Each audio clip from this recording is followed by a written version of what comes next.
Hi everyone, welcome back to another episode of Graduate Journey. Joining us, we have Aditya.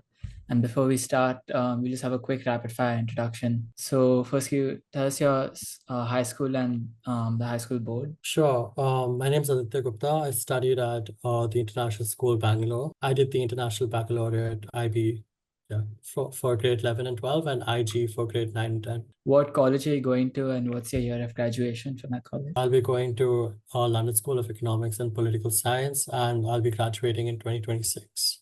No, 7. Or what's your course of study or major? I'll be pursuing politics and international relations. What were the other colleges that you applied to? Okay, so UCAS has a system of 5 colleges that you can apply to. So they were Oxford, LSE, King's, UCL, and St. Andrews. And apart from UK, I applied to NUS in Singapore and Ashoka and Flames in India. And what are the future career prospects or goals for a field of study? Once you graduate, what do you plan to do? You can obviously go into consulting. That's a side field that's a field that most people go into. You can do government jobs, UN, International Monetary Fund, World Bank. It's a lot of diplomatic related majors. Cool. And so we'll just switch gears now to academics, especially since you applied to UK and Singapore, and those are very academic oriented. So first question was, how challenging was school for you? So, I mean, in hindsight, I would say that IB, because I've been through IB, I would say IB was a lot harder than IG. But probably when I was doing IG, I thought that it was pretty difficult. But in general, I think IG does a good job. I mean, if not the best at preparing you for IB. And I took 9 subjects in IG. I think that was the standard for TISP back then. So English is obviously both literature, language, Spanish, economics, history, all 3 sciences, and add maths. Yeah, that was IG. And I got 9 A stars, but that was partly because of COVID. And IB, I took English language SL, maths AAHL, bio HL, history HL, Spanish B SL. Were there any subjects you found particularly challenging in either IG and IB? In IG, I would say I found economics challenging, but that was because I failed to get a grasp of the subject. But over a period of time, I did get a hang of it. But I think IG was okay in that sense. But IB, I mean, maths and bio, I would say bio was a lot of theory, so that's Okay. probably why it was pretty difficult. But maths, I think the IA especially was a nightmare for me. Let's say you're a 10th grader who's just finished IGCSE and they're debating whether to take BSL of the language or switch to like French ab initio, German ab initio.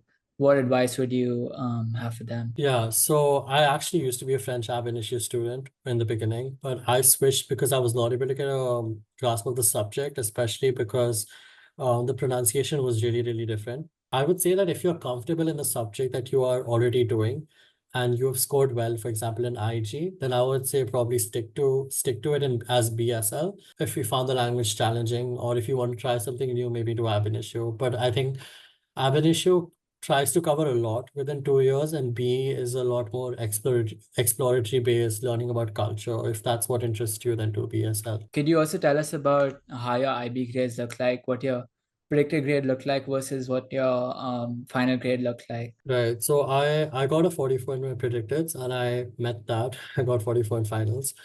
I lost out in English, surprisingly. I used to be pretty good at English, but I think what I learned from that was that IB marking is weird. I sent it for reeval and they sent it 5 marks higher, but it still didn't change the grade. Just don't get attached to your IB grades. That's one thing, because IB itself is pretty arbitrary that way. It's in the way that they grade. Right. And since you did go to UK, did you have a conditional offer from LSE, and what did that conditional offer look like? Conditional offer was 38 in finals, but with a 7.66 in HL. Okay. But that was for me. But I know a couple of people who maybe not in the same major as me, but LSE tends to give a requirement for a 7 in maths, especially if you're doing a eco or a finance or accounting. Both for Eco and IGCSE, and also maths and bio and IB. Could you just walk us through any systems that you use to get a grasp for the subjects? And Obviously, I know there are a lot of teachers that are against tuitions, but I would say that if you really, really need tuitions, take it because but if you're taking it, you have to make sure that the teacher you're taking it from knows the subject well enough and can teach you well enough. So I did take tuitions for eco in IG, but for maths and bio, I did not I did take tuitions for maths, but only as a doubt clearing sort of session. Otherwise, in IB and IG, I would strongly recommend past papers. I think that's one foolproof way. The only problem with bio past papers this year is that the syllabus has changed for all three sciences. So you probably right. won't find many relevant past papers. Still, nevertheless, past papers is the best way to practice. And obviously, if you put yourself through a time crunch, you'll get an exam style practice through the questions as well as the conditions, sort of, if you do it properly. And IB, you have all these other, you have IAS, TOK, EE, Yeah. CAS, all these other components, right? How did you go about tackling all these components while staying on top of your other coursework and effectively getting a perfect predicted grade? First of all, make a good rapport with your teachers. That's the first priority, I would say. Don't try to get on a teacher's bad side and don't irritate them in class. I mean, I know a lot of people there are some teachers who tend to have like bias in their mind while correcting. It can be implicit, not explicit, but especially in subjects that are very subjective in their marking, for example, in especially like essay-based subjects like history, eco, or like English, for example, get on a good side of the teachers. But otherwise, for the extra stuff like the I's and stuff, get them done as soon as possible. I think that's one common feedback that everyone who takes IB would give it to you. And in that way, TISP's deadlines are very, very useful. And for TOK and EE, I think listen to your teachers and your supervisors' comments. I think their comments are are invaluable to the way that your essays will develop over a period of time. For CAS, I would say don't be too stressed out for it. A lot of teachers tend to emphasize that CAS is very important. I mean, yes, it is, but it's not something that you need to spend hours of your day on. Yeah, Right. an hour per month is enough. Okay. Yeah, Yeah, got it. And you mentioned that you applied to Oxford as well. And yeah, I know that Oxford has an entrance exam of its own. And I'm not sure if yeah. LSE does, you can tell us, but how is it preparing for these entrance exams? And if you had any advice for that, when to start prepping, what resources to use, etc. I applied to Oxford for PPE, philosophy, politics, and economics. They for that course and for a couple others, including I think economics.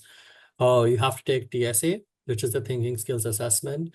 I started pretty late preparing for them, and I would say, not very serious in my preparations for them, which is why I didn't score the minimum required for I didn't meet the cutoff.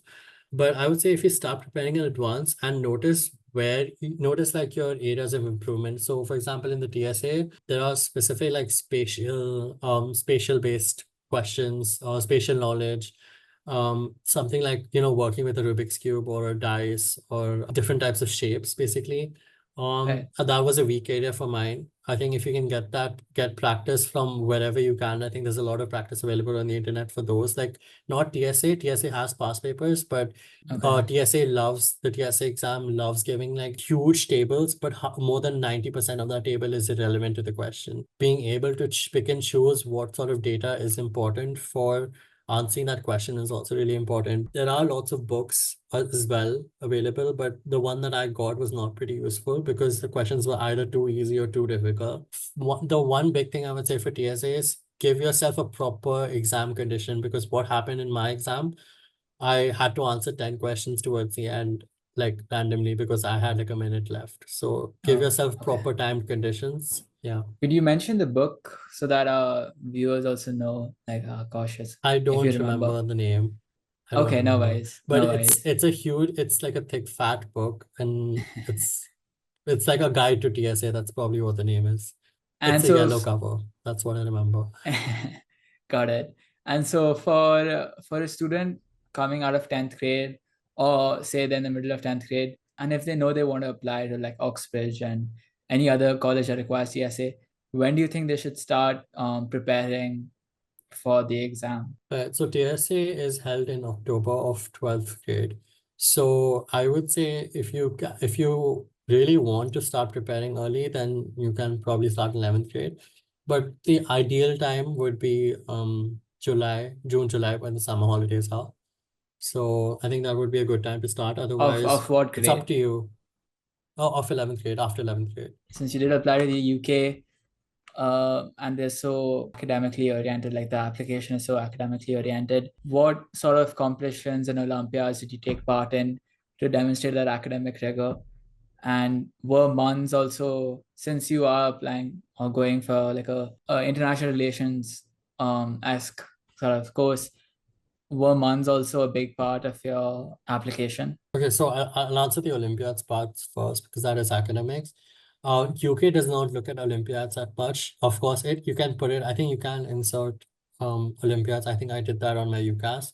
I got a maths, the format test. I think I got a Right. distinction on that, and the Spanish Olympiad, which was pretty useless. But Okay. those are the two Olympiads I did, but I don't think those two are important. They can be important. Olympiads can be important for Singapore because if, for example, you don't have really good final grades, then they will look at your academic rigor side, which can count as Olympiads. And Singapore loves maths and science Olympiads, STEM Olympiads. Right. But MUN, I would say that's an extracurricular activity, and it was like a really, really small paragraph on my personal statement. And when we get to personal statement, I'll elaborate on that. Since I'm not aware of how the application process looks for Singapore, but could you just mention if Singapore too does offer conditional offers, or do they just make offers like the US where? It's actually neither. They'll get Okay. back to you after your finals. Yeah, Oh wow. Okay, understood. yeah, yeah. And lastly, how are you able to manage your time and day effectively, especially since you did IB and then you had to prepare for TSA and all these other things as well? Probably the last person you should be asking about time management. I used to spend most of my time watching YouTube, and I used to study at night. I would say TISP's deadlines are really, really they put a lot of pressure on you, and I think if you really work well in pressure, then you'd ace it. So yeah, if you get the pressure of doing something in the last week, for example, then I think a week is a good enough time to finish what you're doing. Obviously, work on the subjects that you're weak in. Do your tuitions if you need to. You have to create a system that works well for you because Right, you can either do a subject per day, or you can do a subject for let's say 4 days and then shift once you're done, or you can right. do one subject for 1 hour, one subject for another hour. And if that's what you want to do, it really depends on what system works for you and what way you're able to absorb that knowledge. So it's really Okay, subjective that way. But for me, I would say creating for some reason I used to create documents of past papers, even though they were readily available. I used to create documents of past papers with their mark schemes on the side, especially pointers that were not really taught to us in class, or the pointers that were recurring throughout all the different mark schemes. I right. think that was something that really worked well for me, and probably memorizing mark schemes. I think that's what most, even though we say that IB is not rote learning, it is rote learning mark schemes, I would say. So now moving to the extracurricular side, even the UK doesn't care that much. Did you like partake in any extracurricular activities, or I think senior told me in the US, in the UK, some of them are called super curriculars when they're focused on your major as well. Did you spend time on any of these, or do you just mainly spend time grinding? I'm not 100% sure what the term supercurriculars means, but I would say that if you do plan to do a research paper or an internship, make sure that they're highly connected to the course that you want to pursue, because otherwise there's no point in just getting a label that you did an internship, because a personal statement, even though it mentions the word personal, is completely impersonal. It's not about your personality. It's not about your experiences. It's about how you reflect on the way that you study, on what you've studied. For example, my personal statement was mostly about my E and my history E and my history IA. That really helped me connect to my course. And even though I did MUN, which you can count as a extracurricular, It was like a really tiny paragraph because they don't really want you to mention not non-academic, because everyone is not super academic in comparison to an internship or a research paper. So Right. while I never did an internship or a research paper, these two can become important if you want to distinguish yourself from other people, if you want to really demonstrate that you have passion for the subject apart Right. from the academic part of it. But again, they have to be really connected to the course that you want to do. And I would say for that, you have to like look up on the internet what the course in your desired college really looks at and focuses on, and connect it to that and what you learned from your experience through the internship and research paper.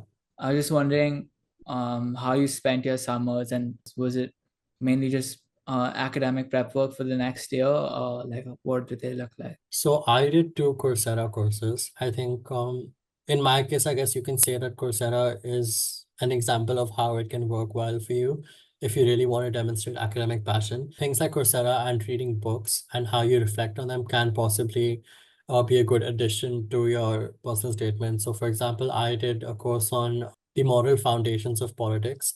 And because that talks a lot about philosophy and philosophical theories behind political ideologies, you can really connect it really well to like international relations, political science. Then, for example, I also did a course on the global diplomacy in Europe, something around those lines. So that was a lot about like multinational organizations like the European Union and how that works at a global stage on diplomacy. It's a lot about international relations, I guess. So Coursera and books that you read, like I said, a really good and underrated way of connecting to your course and your personal statement. Did you do any social work, or not Yeah, really? I did, but it wasn't part of my application. It's not really relevant for Singapore, but maybe if you're applying to India, it might work, because I did talk about it in my Ashoka application. Oh, okay. So can you mention what the social work looked like and how much time you spent? Okay, so I spent a month in Dehradun, which is where my grandparents live. So I joined an organization, volunteered for them for about it was like helping underprivileged kids get mainstream education. I would say apart from college, college profile, it works well on a personal level if you Right. really want to explore that. You just mentioned the name of this organization, so if anyone's Yeah, okay. interested. Astra Trust. Are they only based in Dehradun or anywhere else as well? I think they're only based in that. I think we can move on to the final leg of this interview, which is about your personal statement and the overall application process. I know TSB does have college counselors, so were they enough for you, or did you have to enlist external counselors as well to assist you with your applications to these three countries? I was pretty divided on if I really wanted to do this course. So that was probably the only time I approached a non-school counselor. But apart from that, I think the school's counselors were enough for me in my application process, because I did not have that many essays like the US colleges do. Their essays tend to be a lot more subjective. So mine was a lot more straightforward in that way. So that's why I think the school counselors were enough for me. Between the UK, Singapore, and India, what were the biggest differences in the application process and the way the application was structured? UK, because I was part of the Oxbridge program, was a lot more rigorous in that sense, because the personal statement really has to be fine-tuned for Oxford and Cambridge. So I would say UK was the hardest application process out of them. And I had like what 10 drafts of my personal statement, and most of them were made in the last 5, 10 days. If you go ahead, could you just clarify for the viewers what the Oxbridge program is? Okay. So TISP has a concept of an Oxbridge program, which is dedicated for Oxford and Cambridge, the two colleges in UK, because these two colleges have their application deadlines in October, whereas the other colleges have their final application deadline in January, I think. So which is why we had to submit our personal statements a lot earlier than most people, and they Okay. obviously had to be a lot more perfected in that way because we were aiming for Oxford. So India was pretty straightforward. India and Singapore are pretty straightforward.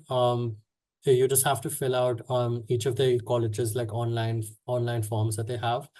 It's not very complicated. They just ask for your personal details, your parents' details, and like Ashoka had 2 essays, Flame had 3 essays, and Singapore had like 500 word essays. So they're really like short, And these are all like straightforward. more objective, I'm guessing.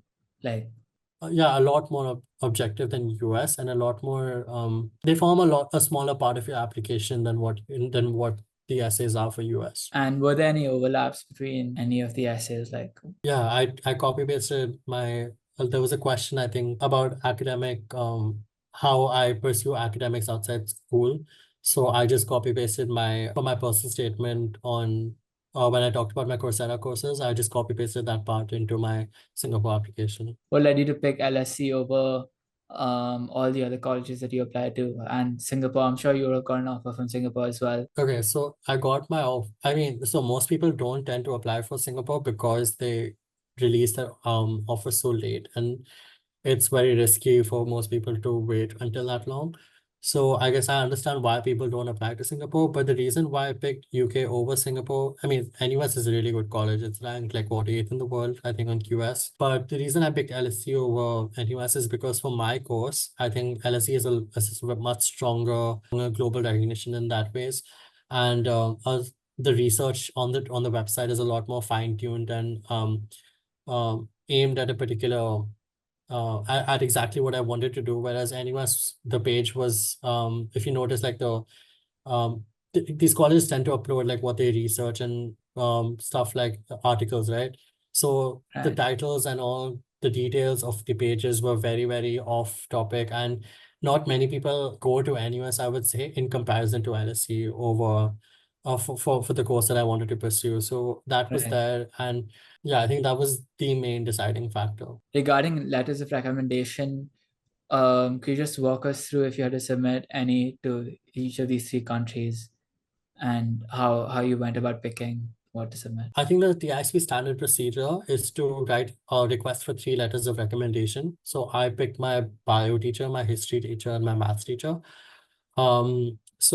But for UK, you only require 1 letter of recommendation. But what the school counselor does is they compile these 3 letters of recommendation that you've received from your teachers into one long letter of recommendation, and they upload that from their end. So that's how Okay. UK works. Singapore, I don't think requires any letter of recommendations. And Ashoka required one, and I asked my history teacher to upload it. That's all the letter of recommendations. So none of them required any like external letters of recommendation, right? I don't think you can submit an external letter of recommendation for UK. Now one of the biggest questions, especially for UK application, is regarding a personal statement. How did you structure it, and when you start working on it? So because I was part of the Oxford program, we were told to submit this, I think, in May itself. May itself, our first draft was due. So, but my final draft I'll just talk about how my final draft turned out. Okay, so it's like a short, like 3-liner introduction on yourself. I think that's probably the only personal part of it about yourself and how you got interest in the field that you want to pursue. And then after that, my next 2 paragraphs were like really structured on my E and my history, like I mentioned earlier.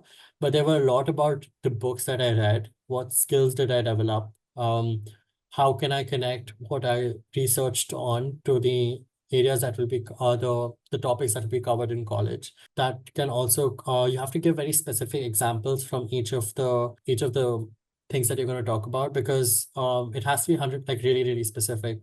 Because UK applications a lot about what you learned from your academic experiences and how this makes you a good fit for college. Right. Yeah, I think that's what I did.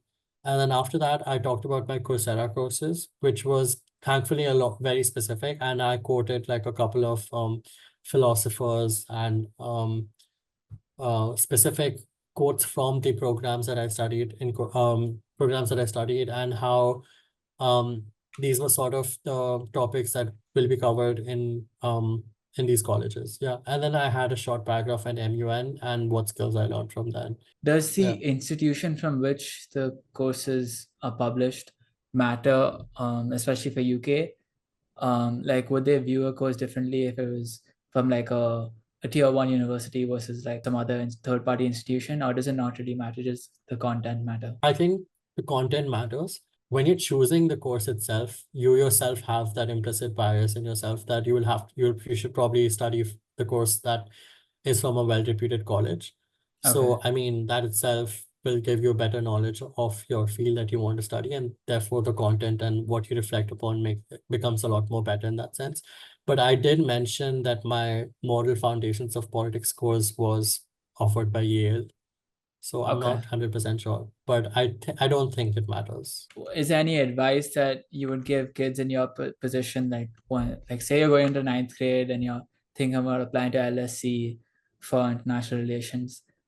What advice would you give that kid who's just about to start? I mean, if you're doing UK, then you pretty much have everything sorted. Don't stress about academics. I mean, obviously, they're like a huge part of your application. And I'm not saying this because I got good marks, but obviously, getting good marks is not an easy process. I mean, as long as you have the right priorities in mind and you know, and you have like a sort of plan of action ready for yourself, I think that itself is enough. That if you're planning at such an early stage, for example, in ninth grade, that's already you're like 10 steps ahead of everyone. Yeah, I think that wraps up this interview. It's super informative. Thank you so much for your time and joining us today.